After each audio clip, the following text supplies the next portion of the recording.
Monsieur le Président.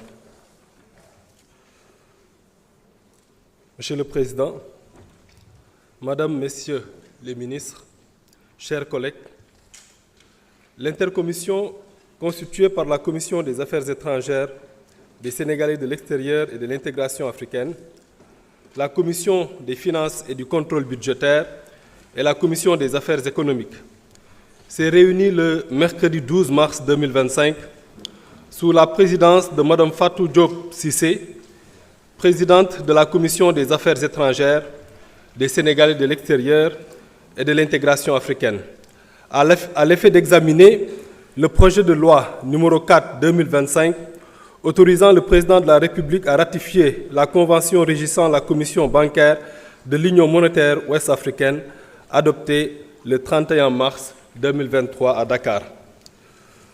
Le gouvernement était représenté par Mme Yassine Fall, ministre de l'Intégration africaine, des Affaires étrangères, et M. Amadou Chérif Diouf, secrétaire d'État auprès du ministre de l'Intégration africaine et des Affaires étrangères, chargé des Sénégalais de l'extérieur, entourés de leurs principaux collaborateurs. Ouvrant la séance, la présidente a, au nom de l'intercommission, souhaité la bienvenue au ministre ainsi qu'à ses collaborateurs, avant d'inviter le ministre à prendre la parole pour présenter l'exposé des motifs qui accompagne les 10 projets de loi. Abordant l'exposé des motifs, le ministre a d'abord rappelé que la Banque centrale des États de l'Afrique de l'Ouest a engagé depuis septembre 2018 un processus de réforme des textes régissant l'activité bancaire au sein des pays membres de l'Union monétaire ouest-africaine, composés du Bénin, du Burkina Faso, de la Côte d'Ivoire, de la Guinée-Bissau, du Mali, du Niger, du Sénégal et du Togo. Cette réforme concerne principalement la loi cadre portant réglementation bancaire et la convention régissant la commission bancaire de l'UMOA. Le ministre a ainsi rappelé que la commission bancaire est l'organe de supervision bancaire de l'Union institué par les États membres du traité de l'UMOA et dont la mission principale est d'exercer une surveillance uniforme à finalité de sécurité et de stabilité de l'activité bancaire, en plus d'une meilleure intégration de l'espace bancaire. La commission est un organe autonome de l'UMOA. En guise de rappel, le ministre a fait noter la convention instituant la commission bancaire a été signée le 24 avril 1990 à Ouagadougou.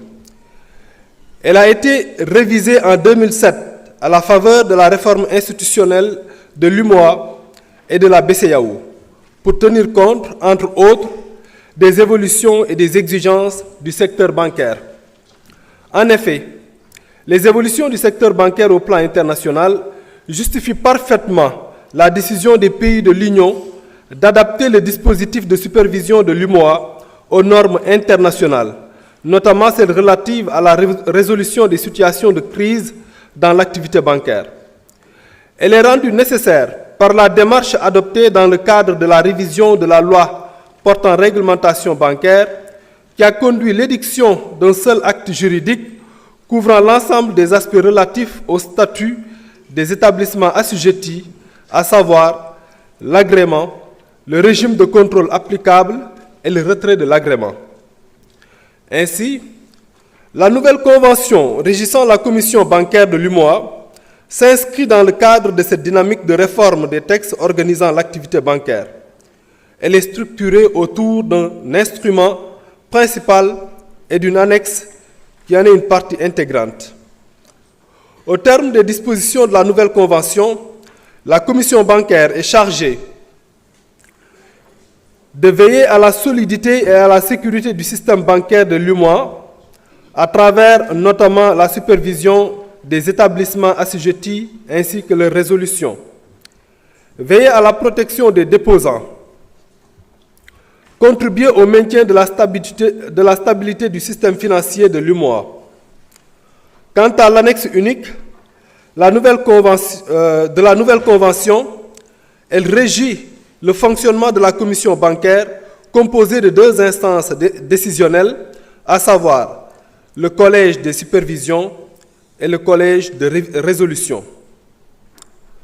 Abordant les innovations apportées au fonctionnement de la commission bancaire, le ministre a indiqué notamment la modification de la procédure de désignation des membres du collège de supervision représentant les États membres, l'augmentation du nombre de membres du collège de résolution nommé par le Conseil des ministres de l'UEMOA, l'institution d'une session plénière conjointe des 2 collèges pour statuer sur des matières d'intérêt commun, notamment l'adoption des actes réglementaires relevant de la compétence de la commission bancaire de l'UEMOA.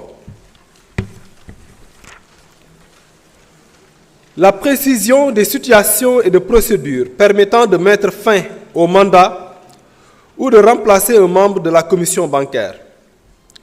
L'indication formelle de l'indépendance de la commission bancaire, de ses membres ainsi que des personnes qui concourent à son fonctionnement vis-à-vis des États membres. L'octroi d'une protection juridique aux membres de la commission bancaire afin que ceux-ci n'entourent aucune responsabilité civile ou pénale du fait de leurs décisions, actes ou comportements accomplis de bonne foi dans l'exercice de leurs fonctions. Le ministre a aussi relevé que les décisions de la Commission sont susceptibles de recours devant le Conseil des ministres de l'UEMOA, qui apprécie, en dernier ressort, de la légalité de l'acte contesté, au regard des règles régissant la commission bancaire et de celles applicables aux requérants. En outre, la Commission a la possibilité de conclure des accords de coopération avec les structures nationales chargées de la lutte contre le blanchiment de capitaux, le financement du terrorisme et la prolifération des armes de destruction massive. Le ministre dira également que conformément aux dispositions de son article 5, la Convention entrera en vigueur le premier jour du mois suivant le dépôt de l'instrument de ratification par l'État signataire qui procédera le dernier à cette formalité. Le même article précise dans son alinéa 2 que si le dépôt a eu lieu moins de 15 jours avant le début du mois, l'entrée en vigueur est reportée au premier jour du 2e mois suivant la date de dépôt.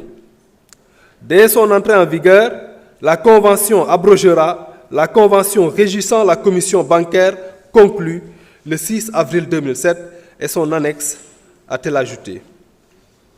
Le ministre a conclu en indiquant que l'entrée en vigueur de la Convention contribuera à renforcer le fonctionnement du système bancaire régional et assurera aux économies des États membres les bases d'un financement sain.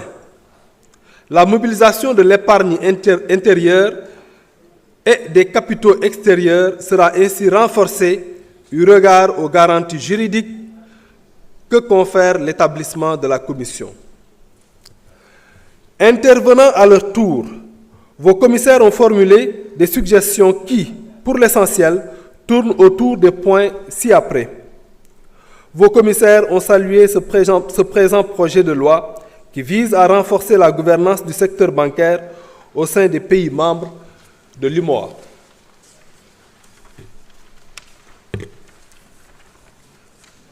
Ils ont interpellé le ministre sur la réglementation bancaire en l'invitant à renforcer davantage les règles y afférentes, à telle enseigne que les banques auront la possibilité de contrôler les coffres qui y sont déposés.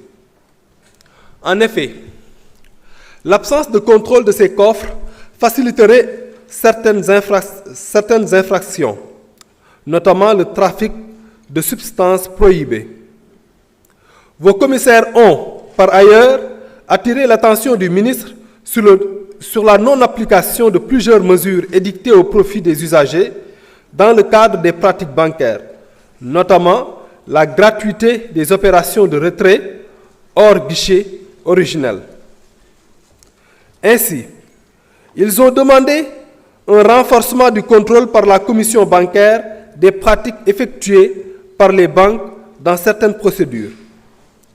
Enfin, de manière plus spécifique, certains commissaires se sont interrogés sur la non-ratification de plusieurs accords et conventions internationales signés sous les précédents régimes.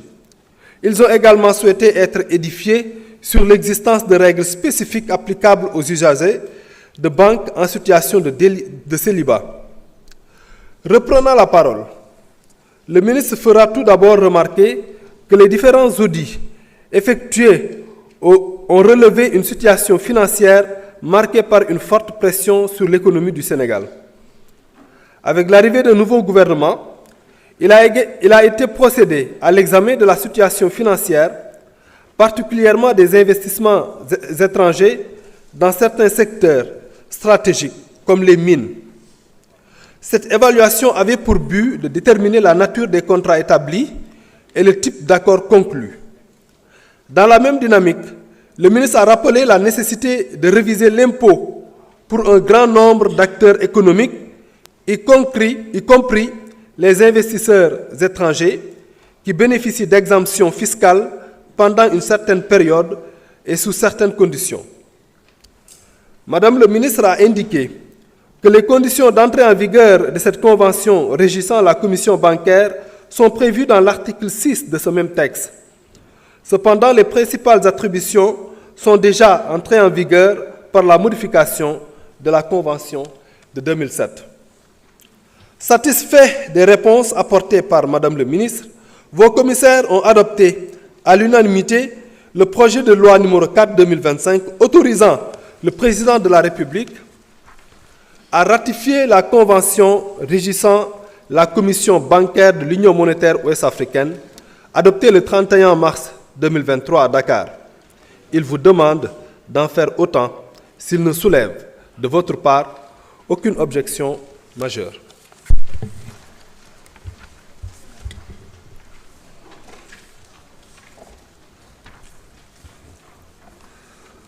Monsieur le Président, merci beaucoup, Monsieur le rapporteur. Je voudrais proposer qu'on enchaîne avec les autres